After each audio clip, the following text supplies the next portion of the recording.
fuka awale ni mado dante fuli mina ani wole fuli mina ango dawa ba ko dama dama ko kada ni ko ko bino na bisige mali misibo sakunye ko masino ango ke ko mana mo mo de bino de bulu de ko ne ni da mo bai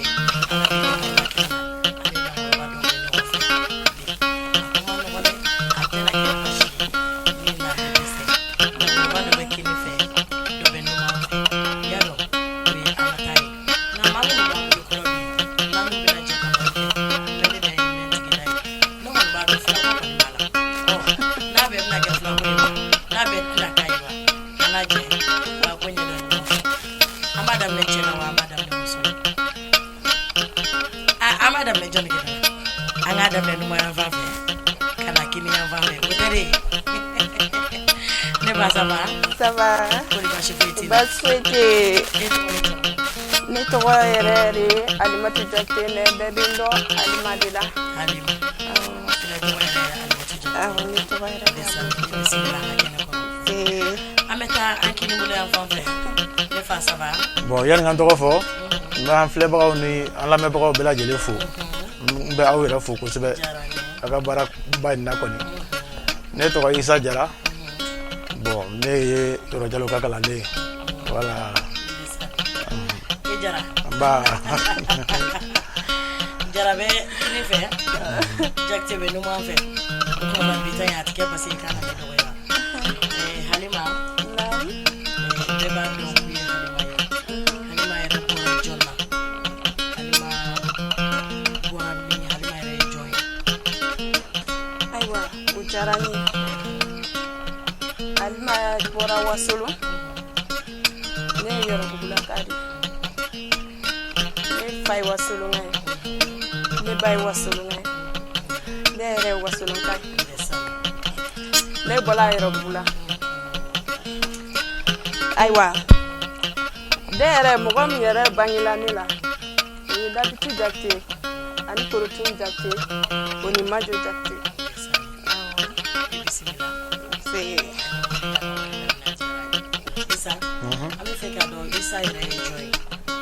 Isa mo mi ne ka dugu ye Segu ye. Segu anga komini ye gano ne re fulora dugu ye. Isa Jara ne fa ya Jara ye ne ba ye Jara ba kumare. Saha. Aiwa. Bita nya fa nyana ngati no ya. Donc le dalabia. Isa yera na foli la churi wali be donc ne nana foli la cogo min na ne yɛrɛ ne kɔrɔbayara k'a sɔrɔ ne fa bɛ foli kɛ de ne fa tun bɛ donso foli de kɛ bon ne ye a daminɛ o la dɔɔni dɔɔni comme o cogo la bon waati dɔ nana se n bɛ to ka mɔgɔw ka fɔli misɛnninw kɛ denkudiw ni kɔɲɔkoninw kɛ ne wulila ka taa karamɔgɔ ɲini n yɛrɛ la sisan mɔgɔ wɛrɛ min ni fa tɛ kelen ye bon o kɛra Yɔrɔ Jalo de ye bon Yɔrɔ ne dege fɔli la o cogo la bɛɛ n dɔn ale nɔfɛ o cogo la bɛɛ b'a dɔn Yɔrɔ ka arasa de la Halima. Naam. Ame segin kana ifa. E dona fo don de la tumu be fene be bara ke yani don de dace. Awa. Bon, ne tuni école là. Donc ne be to école là. Ne ta chatiri boto. Donc nana chatiri folo bo. Ko to da ko kene boshi. Awa titiri. Ko titiri kera kene boshi. Bon nana kana tula. Dere bamsu dogoni. No e mama sangare. Ba fo kosebe. Ma fo akatini nandiala. Ma fo akamogolandiala. Aiwa mama sangare ere. Ala ene ere fene kanundo adusukuna. Ne bamsu dogoni. Ale ba o ne ba utenemsu. Yaro ne ba. Donc a ene ere fene kanu. Kaneke abulo kono fe.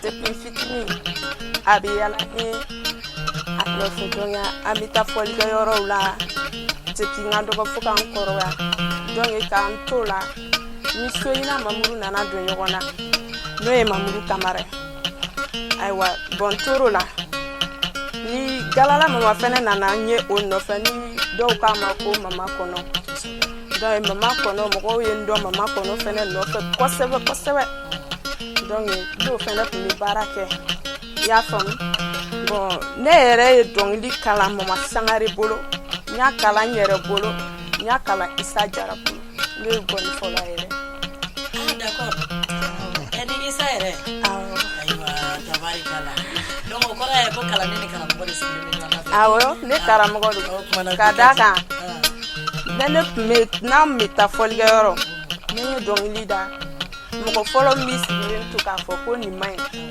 o ya le se ka se ko fula mama sangare ale neni ku no fe bam so ma fo mama imna ka so be ka ma kala nchene al ma ka tisia manere de pa manai fuga na jai akone bam so ma la ko ma jo kuma mo ko tige fo yi ba ka ngo fen fe ka di afone mama mamba ko be fene be ne wele ko mama sangare ka ni mama rita ene mais kalan ko be chugudi mo kalan jora awo kalan wani masika tanyefe parce que on ba sa wa be do nyokona mais koli masika tanyefe fɛn fɛn masika tanyefe chetri masika tanyefe do na kashiti kelema mo masangare di bambang kan ko sebe awo ala sabu donc da ko ma kashiti bo folo mais ni morso wolon vladike na ma te kashiti folo awo parce que de me baka ko bina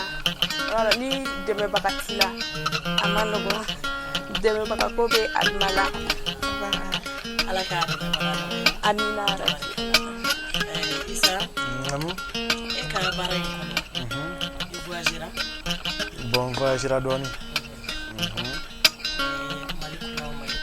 mali ko kan mali kono nye mali yoro chama yala bon ko ka nye yoro do fene ke mais marché to bula ala modo ngira jigala folo de so do bi min fo o te neve min ge ne bo de fo ko mo kana yera nege voilà ka jamar fani ci yera na voilà marché to bula de wala ka amina rabbi halima si sanga do ko halima re dona si den ko ni sika e ka filani ka don le dumani do dani janjome ay ma janjome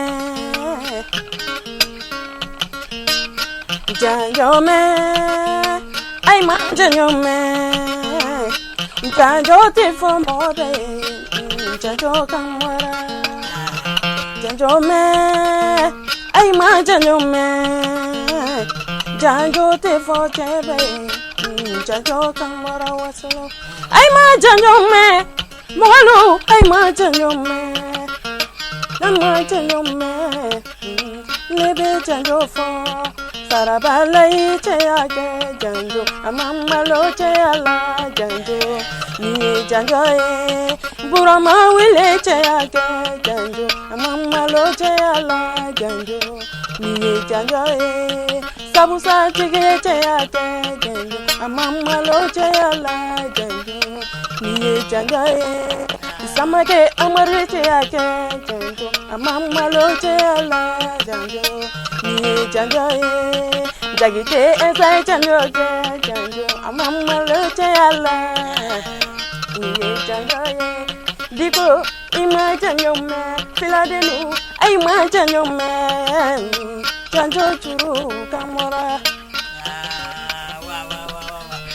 wa jara ko sabe donc policier min to make for o de janjoy e janjoy parce que ore kade yo ebe ko de ye juru sigile ane ko mu kade ne de ba nyini ngata e sake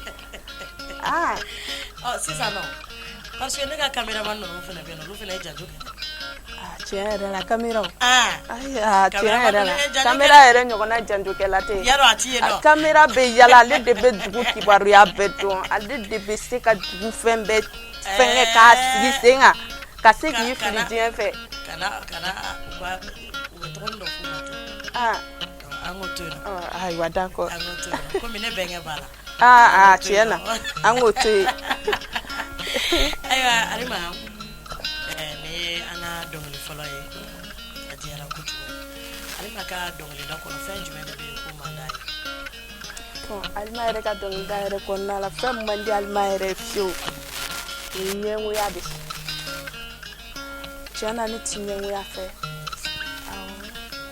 ne ti ɲɛngoya fɛ fiyewu Halima baara in kɔnɔ i ye gɛlɛya dɔ sɔrɔ n ye gɛlɛya sɔrɔ n ye camanba de sɔrɔ baara in kɔnɔ parce que fɔli yɛrɛ filɛ a ma nɔgɔn i y'a faamu ne ko a ma nɔgɔn a bɛɛ b'a la ne yɛrɛ bɛ n ka morceau minnu jouer ne yɛrɛ de bɛ n ka dɔnkili da n b'a sɛbɛn n b'a kalan ne bɛ studio la ne bɔra studio la tuma n bɛ sɔrɔ ka taa yira n karamɔgɔw la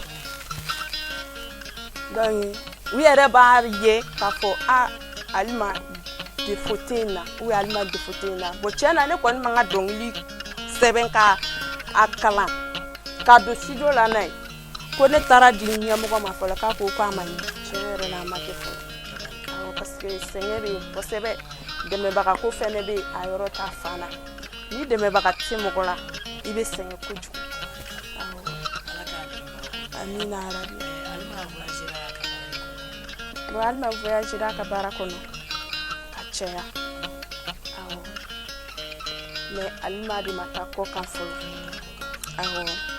sinon n ye farafina kɛ n taara Burkina n taara Senegal n taara Lajinɛ bon wasolon yɛrɛ kɔnɔna yɛrɛ la a tɛ ban yɛrɛ n na wasolon dugu caman yala dɛ n yalala dugu caman kɔnɔ sa ne ma kuru bɛ yala sa n yalali caman kɔnɔ ye dɛ sisan nɔ n'i ye dɔnkili minnu dilan i ye clip k'u la komi k'i b'a dɔn k'i clip dɔn bon ne ye dɔnkili da ne ye clip k'a la o ye n ka musokɔrɔba yɛrɛ fasa ye n bamuso fasa ye n y'a kɛ a diyara mɔgɔw ye kosɛbɛ Halima yɛrɛ dɔnnen don n'o ye ok parce que musokɔrɔba ninnu filɛ nin ye ni i fɔlɔla olu la dɔrɔn a ka ca Ala fɛ voilà sisan Halima ne ma k'i la ko kɔɲɔ b'a bolo sugu b'a bolo ayiwa bon ni mɔgɔ min mako bɛ ne la o tɛ problème ye i bɛ se ka ne lasɔrɔ numéro la o tɛ problème ye walima ni se kɛra e yɛrɛ fan ka jugu ma komi i bɛ n dɔn kojugu i m'a ye wa komi i bɛ n dɔn kojugu ni se kɛra e yɛrɛ ma olu n'u ɲɔgɔnna ou bien n'i ye n wele n ka numéro la i bɛ n lasɔrɔ awɔ sisan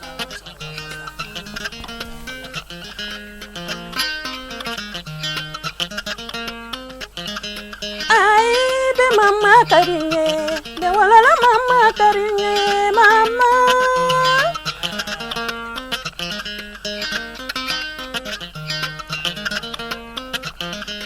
ai be mama karinye de walala mama karinye mama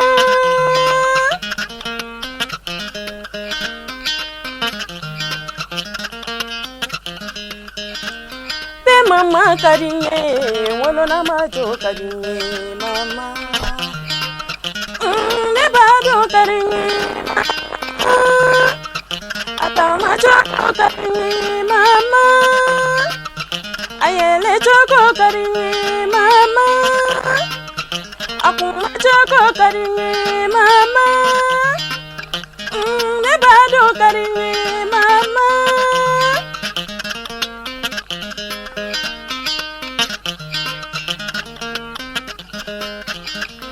abarika ladonna lagare Halima ladonna mama abarika ladonna lagare Tijani ladonna mama ne bado sangena mama ne bado nyanina mama jayite majo karinye neba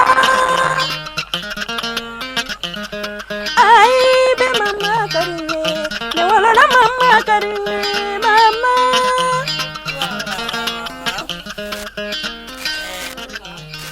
siela musokɔrɔba fasa diyara kosɛbɛ Halima baara in yɛrɛ kɔnɔ jɛra ko ma n'a ma bɔ a sira fɛ wa baara in na ayiwa ne tɛ se k'a fɔ fɔlɔ ko ne ni mɔgɔ jɛra ko ma k'a bɔra a ma ko a tigi ye n janfa parce que depuis ne ye baara daminɛ ne ni Sira Jara de bɛ baara kɛ ɲɔgɔn fɛ fo sisan bon ne n'a bɛ ɲɔgɔn bolo san fɛn fɛn ye san 8 san 9 n bɛ se k'a fɔ a b'o bɔ bi. o tuma Alima yɛrɛ ye dɔnkilida daminɛ wagati jumɛn? Alima ye dɔnkilida daminɛ ne bɛ se k'a fɔ 2015 2015 Alima ye dɔnkilida daminɛ parce que ne ye dɔnkilida daminɛ n mɛnna n yɛrɛ ɲɛ b'a la ça ne va pas n ye dɔnkili fɔlɔ min bɔ morceau o ye Alima sɛgɛnna duniya ye dɛ. Alima sɛgɛnna duniya. Alima sɛgɛnna yɛrɛ i kan fili ni Alima sɛgɛnna ye tan.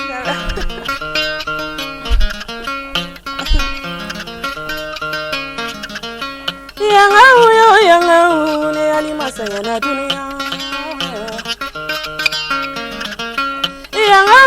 Yanga ne Alima sɛgɛnna duniya.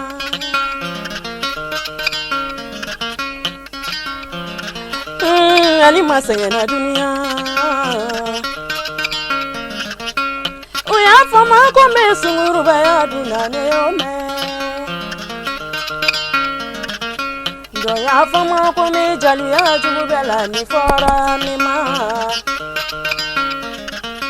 O y'a fɔ ma ko n bɛ dɔrɔpu jugu dun ta ne y'o mɛn.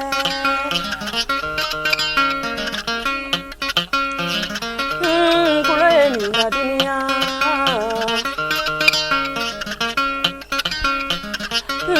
Na kan dɛmɛ ni dɔ ye. Wolola binu kan dɛmɛ ni dɔ ye. Mama kan dɛmɛ ni dɔ ye. Ne wolona korotumu kan dɛmɛ ni dɔ ye. Na kan dɛmɛ ni dɔ ye. Ne wolola majo kan dɛmɛ ni dɔ ye.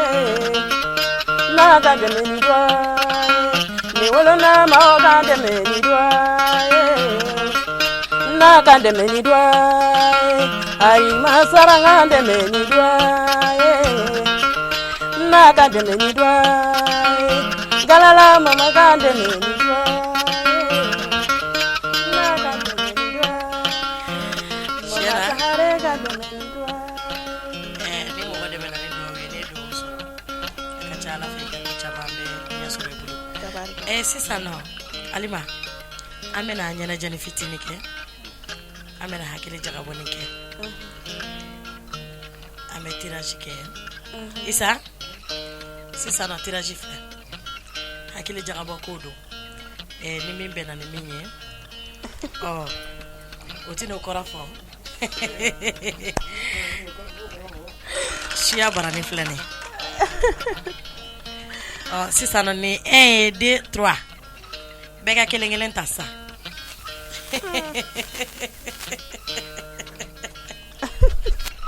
a kɛra cogo di ko natabaya man ɲi. I ka ko man ca parce que jaralaga ninnu filɛ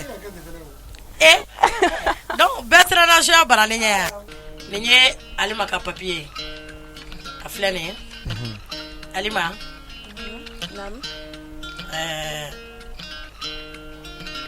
quelle attaque a été le plus meurtrier à Kona et c'était en quelle année Kona o ye an ka Mali kɔrɔnfɛ fan dɔ ye an ka nin jadiko tile na attaque belebele dɔ kɛra yen ni a ma dogo maa si la jamana in kɔnɔ o ko min an bɛ an faso de la an k'an faso kunkanko kow ɲini k'a dɔn o kɛra san jumɛn ni e hakili b'a la awɔ Kɔna bɛ Mopti fɛ attaque dɔ kɛra Mopti est-ce que e hakili b'a a san na e hakili b'a t'o la ok an b'o bila sisan i bɛ suya barata awɔ fɛn jumɛn bɛ barani kɔnɔ Isa e ka na n'i ka papier y'an k'o lajɛ nin bɛɛ jaabi bɛ tila ka d'aw ma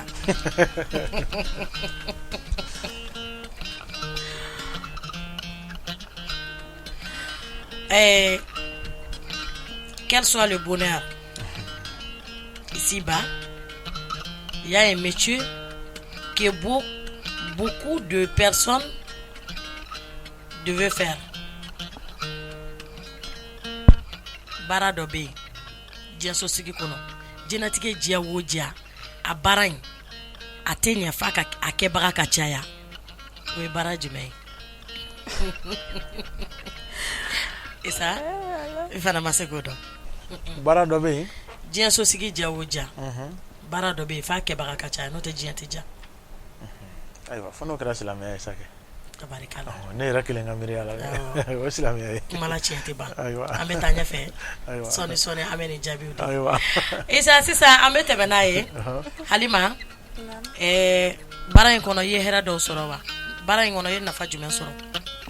Bon, bara yin yɛrɛ kɔnɔ ne bɛ se k'a fɔ ne kɔni bɛ bara in na ne k'a kɛ bon ne bɛ se k'a fɔ ne ye nafa sɔrɔ ne ma nafa sɔrɔ parce que n'i bɛ bara in kɔnɔ i bɛ dɔɔnin kɛ ka taa bon ni mɔgɔ hadamaden n'i ye kodɔn ka fisa ni kodɔnbaliya bon ne bɛ se k'a fɔ o yɔrɔ kɔnɔna na ne ye nafa sɔrɔ a la o y'o yɔrɔ ye mais k'a fɔ ko Halima yɛrɛ nafa yɛrɛ sɔrɔ artisiya yɛrɛ la i n'a fɔ sɔrɔ ninnu ta fa ninnu ayi si Ala m'o kɛ n fɔlɔ o tuma i m'an yɛrɛ mankan mɛn ko Halima sɛgɛnna duniya voilà Ala ka a koɲɛw nɔgɔya amina Ala ka hɛrɛ kɛ an bɛɛ lajɛlen ye amina Isa e ka ngɔnifɔ kɔnɔ i ye gɛlɛya jumɛn sɔrɔ Bon, ne ye gɛlɛya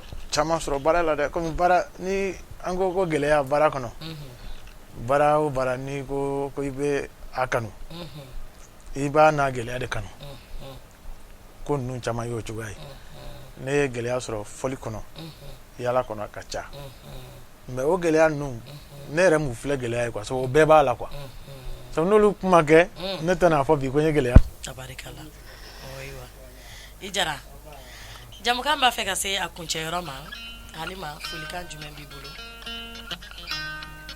ayiwa folikan min yɛrɛ bɛ ne bolo ka lase Mali yɛrɛ kunnafoni TV mɔgɔw ma aw ni ce aw yɛrɛ aw ni ce aw ka baara kɛko ɲuman na sabula diɲɛlatigɛ ko o ko n'i b'a la n'i y'a mɛn mɔgɔw bɛ a fɔ ko karisa bɛ tan diɲɛ bɛ k'a fɔ an bɛ ka karisa ye tan an bɛ ka karisa ye diɲɛ fɛ o sababu ye teleso mɔgɔw ani kameramanu an bɛ kameraw sɛbɛkɔrɔ fo parce que diɲɛ fɛn o fɛn n'a bɛ circuler lipu ka baara don awɔ an bɛ kameraw sɛbɛkɔrɔ fo kosɛbɛ n'i yɛrɛ sɛbɛkɔrɔ fo i ka bonya la vraiment i ye n wele ka na n nisɔndiyara kojugu n kɔntana a tɛ se ka s'a dan na ka i fila yɛrɛ sɛbɛkɔrɔ fo a ka bonya la awɔ Isa jamukan b'a fɛ ka se a kuncɛyɔrɔ ma folikan laban jumɛn b'i bolo ani ladilikan jumɛn b'i bolo ka di denmisɛnninw ma